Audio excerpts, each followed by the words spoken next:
a vitória tranquila do Mirassol, 3-0, um placar que dá para falar que foi um placar elástico e um placar merecido acima de tudo. O Mirassol vence, convence e soma mais 3 pontos na luta de uma vaga direta na Copa Libertadores da América do ano que vem. Flávio Prado comentou a partida e estará comigo nesse pós-jogo, com você que também está nos acompanhando por aqui na Jovem Pan. Então sejam mais do que bem-vindos, porque a gente vai falar bastante do que aconteceu nessa partida. Flávio Prado, mais uma derrota do São Paulo.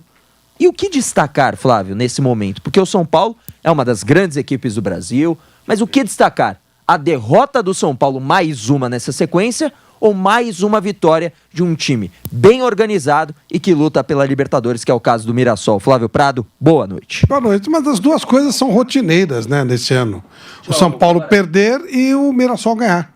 São duas coisas rotineiras, não aconteceu nada. Foi uma normalidade, né? Uma normalidade. O Mirassol ganha em casa, o São Paulo perde. E essa é uma rotina perigosa, mas que vai se acentuando cada vez mais, né?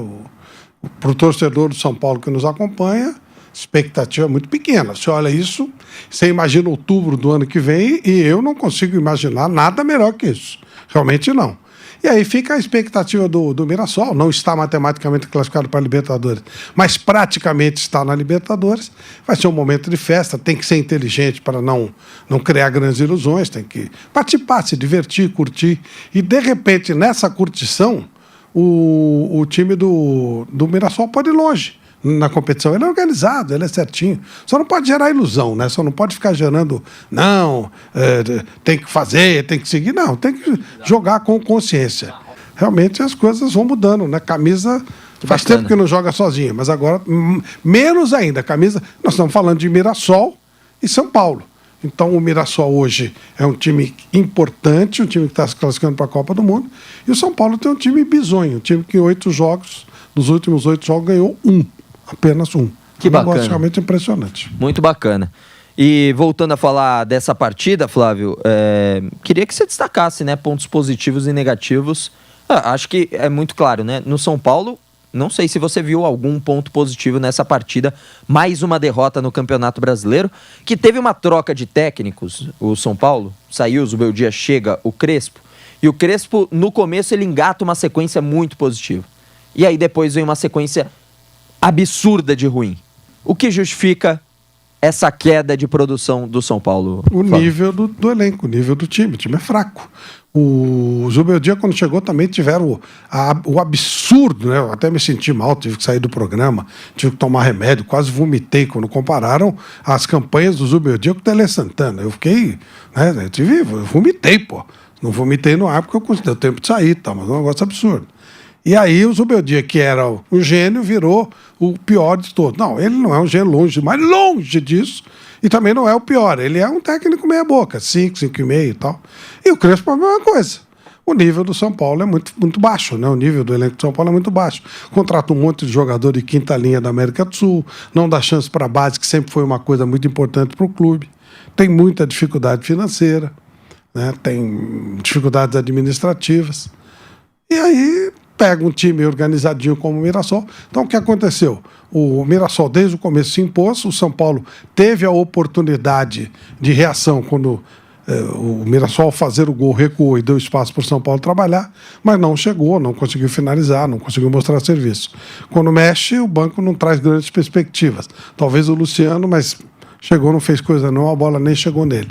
Enfim, você fez uma pergunta complicada. Quais são os pontos positivos? Ver que o Mirassol é o que parece mesmo. E ver que a gente não tá olhando pelo lado errado. O São Paulo é o que a gente imagina que é mesmo. O time, quando estiver muito bem, vai ser sexto, sétimo. Se estiver muito mal, vai para a parte de baixo da tabela. O problema é que o São Paulo está entrando num momento muito perigoso. Olha, é assim, eu não consigo imaginar, nos próximos 8 jogos do São Paulo, ele repetindo a mesma performance dos últimos 8 que ele disputou. Os próximos 8. Mas se ele fizer isso, ele cai. Porque o São Paulo disputou 8 partidas e ganhou uma. Perdeu as outras. Perdeu. 6 pelo Campeonato Brasileiro. Ou seja, nos últimos 18 pontos que o São Paulo disputou, ele ganhou 3. no Campeonato Brasileiro. Com essa média, ele vai ser rebaixado. Agora, você vai dizer, caramba, é loucura? Claro, eu não imagino que vai acontecer isso. Acho que até a ruindade tem limite. Mas o problema é que a pressão vai aumentando. Vai ficando cada vez maior. Ele não é favorito contra o Bahia, pelo contrário, o Bahia é favorito. E aí já ficariam 9 jogos com 3 pontos. E vai ficando complicado, vai ficando uma coisa cada vez mais apertada. Esses 8 jogos são contando Copa Libertadores da América. Vamos puxar os... 2, mais 6 no Brasileiro. 6 no Brasileiro. Puxar esses jogos, então, a derrota de hoje para o Mirassol 3-0, perdeu para o Grêmio por 2-0. E isso é preocupante, nos últimos jogos não marcou um golzinho sequer também, né? Não conseguiu ser efetivo, pelo menos no ataque. Tem a derrota para o Palmeiras 3-2, que aí pode ter a discussão da questão aí realmente foi injusto. Ali o São Paulo foi prejudicado gravemente pela arbitragem. Tem que ser colocado. E que talvez a gente possa falar, diferente desse jogo que não teve nada de positivo, né, Flávio? Mas teve pelo menos pontos positivos, porque o São Paulo jogou bem a maior parte do tempo, foi superior ao Palmeiras naquela partida. E aí vem a vitória que o São Paulo teve nessa caminhada, 2-0 contra o Fortaleza fora de casa. Perdeu em casa para o Ceará. E eu vou excluir os jogos da Libertadores, tá? Perde para o Santos. Mas é bom dizer que perdeu as duas para a LDU sem fazer gol. Exatamente, também é verdade. Aí vem depois para formar 8 jogos, vitória contra o Botafogo por 1-0 e derrota para o Cruzeiro por 1-0. Ou seja, são 2 vitórias em 8 jogos no Brasileirão. Então também não é uma campanha positiva. Nós pegamos o recorte de 6, se você puxar um pouco mais, ele ganhou 2 em 8. E também não continua não sendo positivo, né, Flávio? Não, continua sendo com ameaça de rebaixamento. 8 jogos, quantos jogos faltam para acabar o campeonato? 8? Faltam 9. 9. Se repetir essa mesma performance, vai fazer 6 pontos. O São Paulo tem 38, 41, vai para 44. Fica seriamente ameaçado. É isso. Sim. É isso. Sim, agora, claro, esse seria o pior dos quadros, uma coisa meio drástica, mas eu só estou baseando... Mas o São Paulo tem partidas difíceis. Claro, eu só estou jogando a estatística de trás, eu estou jogando aqui para frente. Vou puxar as partidas que o São Paulo ainda tem também para a gente entrar nessa discussão, Flávio. São Paulo e Bahia, o próximo duelo. Bahia lutando por uma vaga na Libertadores. Depois enfrenta o Vasco em São Januário. Jogo fora. O Vasco está muito melhor que o São Paulo. São Paulo e Flamengo. Esse jogo será realizado na Vila Belmiro. Quer fazer algum comentário sobre? Esse jogo pode ser na Lua, pô. Adivinha quem é o favorito? São Paulo e Bragantino. Esse jogo também será na Vila Belmiro. Ou seja, São Paulo vai ter nesse momento de shows no estádio do Morumbi. São Paulo e Bragantino na Vila Belmiro. Depois enfrenta o Corinthians fora de casa. Encara o Juventude. Esse jogo ainda não se sabe onde vai ser. Ainda não tem a definição. Sim, mas é mando do São Paulo. Mando do São Paulo. Depois, Fluminense fora de casa, no Maracanã. E as últimas 2 partidas, Internacional em casa, Vitória fora de casa. Essa é a sequência do São Paulo até o término do campeonato. Você acha que tem um risco de manter essa sequência que vem de tantas derrotas? Vamos fazer uma brincadeira e você em casa, por favor, esteja com a gente. Por favor, repete o jogo. São Paulo e Bahia. São Paulo e Bahia. Quem é o favorito? Nesse momento, para mim, o Bahia. O outro jogo. São Paulo e Vasco. Vasco e São Paulo, no caso. Quem é o favorito? Eu arriscaria um empate nisso daí. Eu não. Você olha aposta o Vasco no jogando. Vasco. São Paulo e Flamengo. Isso é brincadeira, né? Isso aí chega a ser... Pode até acontecer o contrário, não estou falando de futebol, mas são coisas diferentes. Eles não dá nem para dizer que eles praticam o mesmo esporte hoje. São Paulo e Bragantino. Bragantino é um time medrosão, né? Um time, tá mal, né? Um time dirigido por mestres de obra, né? Eles são pedreiros, mestres de obra. Então, o futebol eles não estão muito do ramo. Estou falando o CEO, o cara do futebol, eles são meio... Aí pode ser que consiga alguma coisinha, porque na hora que o Bragantino for dirigido por gente da bola mesmo, talvez mude. Deveria mudar. Tem dinheiro, tem consistência, deveria ser assim. Mas eles são dirigidos por mestres de obras, enfim. Mas aí pode ser alguma coisinha. Corinthians e São Paulo. Apesar do Corinthians estar tão ruim quanto, o Corinthians em casa é favorito. São Paulo e Juventude. Então, esse jogo, se não ganhar, vai ficar muito ameaçado. O São Paulo, em tese, é favorito. Fluminense e São Paulo no Maracanã. Fluminense, o favorito. São Paulo e Internacional.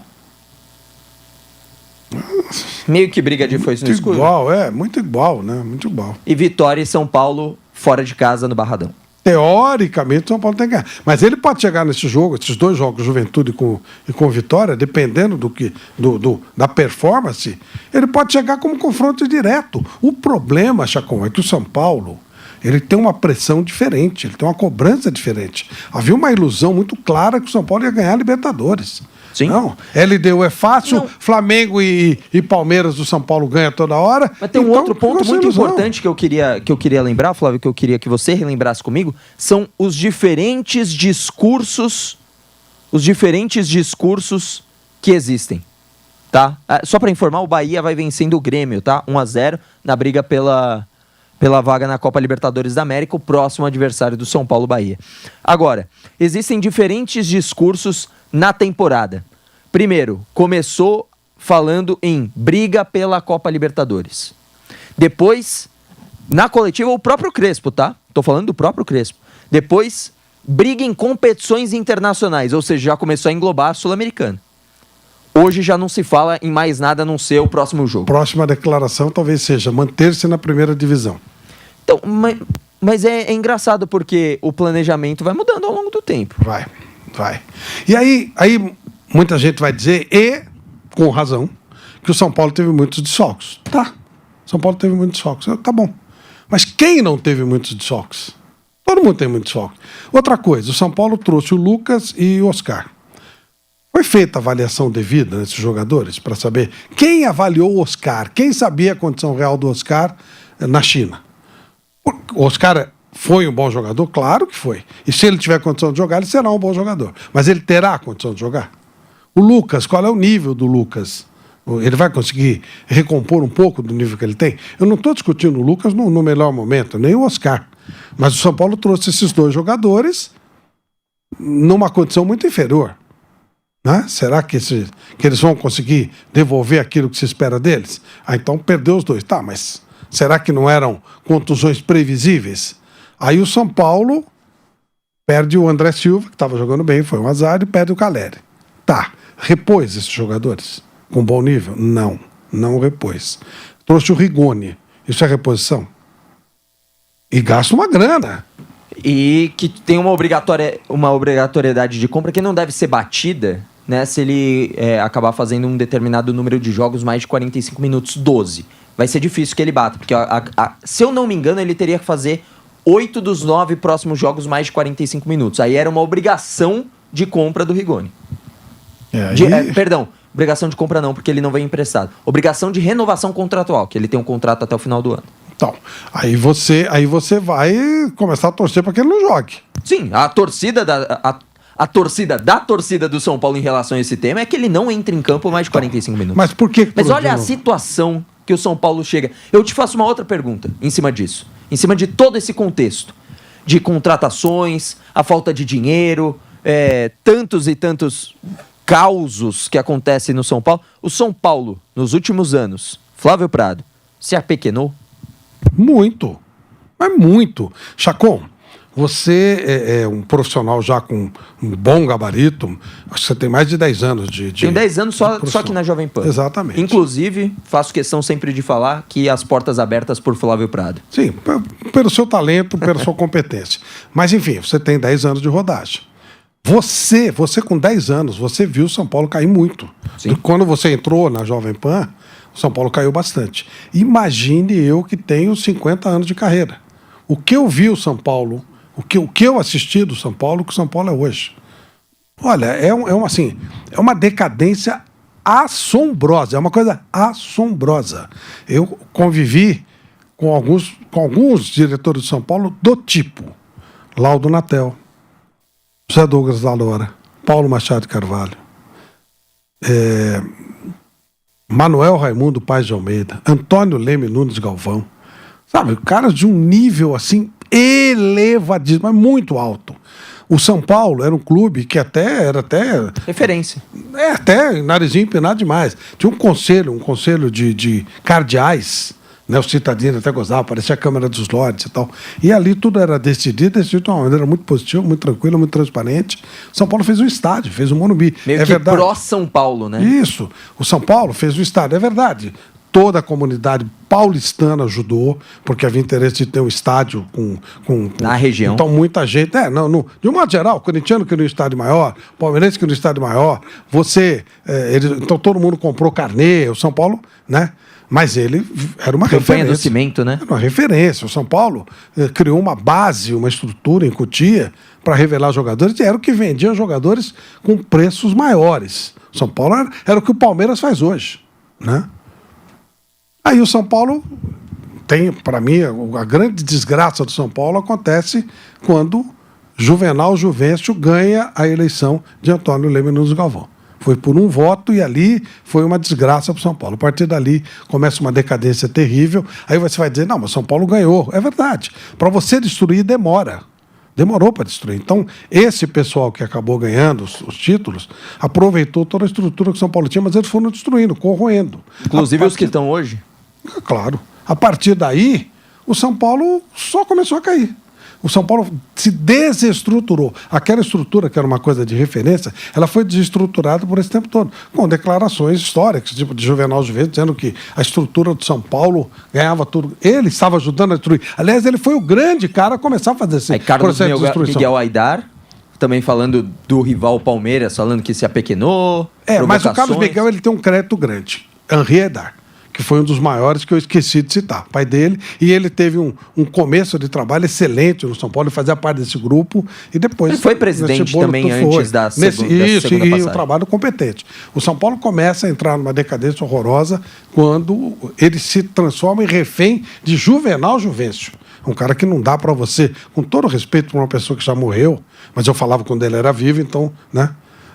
O São Paulo não pode. O São Paulo caiu. Ali ele cai de nível em todos os sentidos. Aí ele passa a ser um time de grupinhos, um time de partidos políticos, um time de baixo nível, um time onde são negociações feitas ali por cargos políticos e tal. Ele virou um time comum, de comum para pior. E aí só fez cair. Cair. Aquela estrutura foi embora, foi para o espaço, vieram as dívidas. Obsoleta? Muito. Vieram as dívidas e aí começou a perder duelos, o Juvenal surrado pelo André Sanches, em todas as disputas que tinha, perderam o dinheiro dos grandes jogos no Morumbi, todos os clássicos eram lá, todas as finais eram lá, São Paulo perdeu isso, graças também a Juvenal Juvencio. E ele é considerado um mito no São Paulo, até acho que, pelo nível que tem hoje, ele era o rei desses caras aí, né? E aí, meu amigo, você começa a cair. Tem solução? Quando eu falei que o São Paulo em 10 anos será inferior ao Bragantino, e reafirmo isso, o Bragantino trouxe mestres de obra para dirigir o time. Trouxe a gente da bola, tranquilo. Você vê o Mirassol. O Mirassol, com um pouquinho de um jogador do São Paulo, fez uma estrutura que o São Paulo não tem. Você fazia em Cotia, mas o São Paulo usa Cotia. Para que serve Cotia? Para nada. Para fazer jogadores para os outros, vender a preço de banana. Então o São Paulo não tem arrecadação, não tem força, não tem nada. Tem torcidas. Quando o São Paulo joga, quem mais ganha são as torcidas uniformizadas, não é o clube. Torcida uniformizada comprando casas em toda a região e o clube endividado. Como que eles compram essas casas? Como eles têm ingressos facilitados e o cara que paga um título sócio torcedor, sócio diamante, 330 pau por mês, teve que comprar ingresso da torcida uniformizada para ir lá. A torcida uniformizada tinha que comprar mais caro do que ele tinha direito a comprar. Isso é um detalhezinho, mas são várias coisas que vão se acumulando. Aí você vê o nível. Então, tem solução? Eu não vejo. Realmente, a perspectiva realmente é terrível. São Paulo faria uma SAF decente? Não acredito. Porque ali você... Como o São Paulo, por exemplo, quando ele tinha os cardeais, onde caísse a coisa estava boa. Porque as pessoas eram pessoas de alto nível. Hoje, o nível caiu muito. Quando eu estou falando nível, não estou falando de honestidade, nada disso. Não posso falar sobre seriedade ou não das pessoas. Estou falando nível de conhecimento, nível de administração, nível de ideias. O nível caiu demais. Hoje o São Paulo é um time... briga de conselheiros abertamente. Qualquer um é conselheiro lá. Mensagens vazadas. Sabe, uma coisa assim baixa, uma coisa pequena. Sem imaginar isso na Câmara dos Lopes, por isso que eu estou te falando. Quando eu comecei no São Paulo, eu sentava para conversar com o doutor Henri Aidar e aprender com ele. Aprender. O doutor Henri uma vez falou uma frase que eu falei para o Carlos Miguel, ele chorou. Quando eu disse assim, doutor Henri, como é que o São Paulo construiu um estádio? São Paulo era a terceira força, né? Em termos de torcida. Hoje é a segunda. Mas vai perder também de novo para o Palmeiras. Vai perder de novo para o Palmeiras, porque o Palmeiras está ganhando, o São Paulo está perdendo. Então eles estão usando, tem esses torcedores, provavelmente, inclusive o teu caso, dos mundiais. Hoje o Palmeiras ganha. Então você vai, e o Corinthians não se conta, porque o Corinthians é fora do padrão. O Corinthians ele sempre vai ser a primeira. Eu falei, como é que o São Paulo, né, sendo a terceira torcida do Estado, constrói o Estado com o Morumbi? E a resposta dele: quando você trabalha com consciência e inteligência e você faz coisas bem planejadas, o dinheiro aparece. Eu nunca esqueci disso. Faça a coisa com consciência que o dinheiro aparece. Hoje alguém faz alguma coisa com consciência no São Paulo? Quando eu estou falando hoje, estou falando desde Juvenal. Hoje o São Paulo é um saco de gato. É uma bagunça, é uma confusão. E uma confusão grande, porque o São Paulo é grandão, né? Então a bagunça é maior. Muita gente tem interesse de chegar lá e essas pessoas que não passariam nem na porta pelo baixíssimo nível que tem naquela época, hoje eles mandam no clube, eles têm, sabe? E você se perde. Por exemplo, presidente de São Paulo, Júlio Casares, é uma pessoa que eu conheço há muito tempo. Pessoa que eu tenho respeito, acho uma pessoa muito séria. Até onde eu conheço, sempre foi uma pessoa que eu respeitei muito. Um profissional, trabalhando no meio da imprensa, sempre foi uma pessoa muito bem resolvida e tal. Para ele governar no São Paulo, ele tem que fazer negociações com vários partidos políticos. Que são. Então, qualquer Zé Mané tem um partido político, tem que negociar. Tudo é negociado lá dentro. Né? E as negociações, você sabe como é que elas funcionam. Então, fica muito difícil você imaginar uma mudança desse quadro a curto prazo. É que ele foi também parte de todos os governos passados desde. Sem dúvida. Então eu coloco ele no mesmo balaio de culpado. Está, você não pode. Claro, você não pode isentá-lo. Claro que não. Claro que não. Não tem como isentá-lo. Não tem jeito. Tem uma estatística aqui, Flávio Prado, falando sobre esse momento, essa sequência do São Paulo negativa, né? E o pessoal vai ficar, eu acho que meio que abismado com essa estatística aqui. Pela segunda vez na história, o São Paulo joga 8 vezes e dessas 8 perde 7. Uma sequência de 8 jogos em que o São Paulo é derrotado em 7 vezes. A única outra que aconteceu foi em 1936. 6 anos depois da fundação do clube. Na verdade, 1 ano, né? Porque você vê a refundação, que foi a união ali com o paulistano. O São Paulo, que essas comemorações que eles fazem, é tudo cascata. O São Paulo está com dificuldade de ganhar títulos. Esse pessoal de alto nível que eu te falei, abominava esse título de 31. O São Paulo de 31 nem preto e branco era. Aliás, nem preto, branco e vermelho ele era. Ele era só preto e branco, era o São Paulo da Floresta. Não, outra coisa. Vermelho e branco com o paulistano. Aí entra quando há uma fusão. O paulistano queria ser profissionalizado, era o maior time do país, e ele queria se profissionalizar, então há uma dissidência do paulistano. Então o São Paulo da Floresta acaba falido, e aí um grupo que sobrou refez e se uniu aos dissidentes do paulistano que queriam futebol profissional. Aí entra o vermelho na camisa. Então fica vermelho, preto e branco. Esse é o São Paulo que foi fundado de verdade dia 16 de dezembro de 1935. O pessoal mais da antiga, eu conheci o Frederico Menzen, sócio número 1 de São Paulo. Eles abominavam o time o campeão de 31, tem nada a ver com o São Paulo. Agora juntaram tudo, vão fazer essa enganação de 100 anos e tal. Na verdade, a fundação de São Paulo é em 1935. E isso que você falou era um time incipiente, estava começando, porque os grandes jogadores do paulistano, eles não queriam ser profissionais. Então vieram jogadores que tinham menores pretensões e tal. Por isso que o São Paulo provavelmente aconteceu isso. E não podemos esquecer que entre 57 e 70, o São Paulo investia muito pouco, porque estava fazendo o Morumbi. Estava construindo o Morumbi, foi um período de seca do São Paulo, 13 anos sem título. E nem assim o São Paulo teve esse vexame, né? esse papelão. Tudo bem que é uma fase, são campeonatos diferentes, contextos diferentes e tudo mais, tudo isso pode ser ponderado. Mas tem como classificar essa sequência a não ser vexame? Claro que não. Vexame. Olha quanto custa o São Paulo. Mais de 20 milhões. Pois é, o problema é esse, quanto você investe. E se você está gastando 20 milhões e de 8 você ganha 1, 2, como é que... É lógico que está mal feito, né, o negócio. É um vexame, claro que é um vexame. Mas tem um problema no São Paulo? Qual que você acha que se você fosse escolhido para uma comissão de ajeitar o São Paulo, qual que era o primeiro problema que você ia atacar? Administração. Eu traria um cara, Primeiro que transformaria num clube profissional. E traria O que é o clube profissional? Uma SAF, se quiser usar o nome. Um estilo profissional. Chegaria lá na Disney, que é uma referência.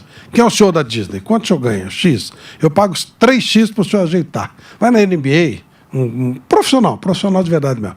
Transformaria o São Paulo num clube profissional, separaria totalmente do social. Totalmente. Social é um sanguessuga, não serve para coisa nenhuma. Separaria do social, faria o São Paulo Futebol Clube mesmo. Se quiser chamar de SAF, pode chamar, com um CEO. E aí começaria, o São Paulo vai ter que passar. Se ele quiser voltar a ser respeitado, ele vai ter que vai ter que sangrar da pele, né?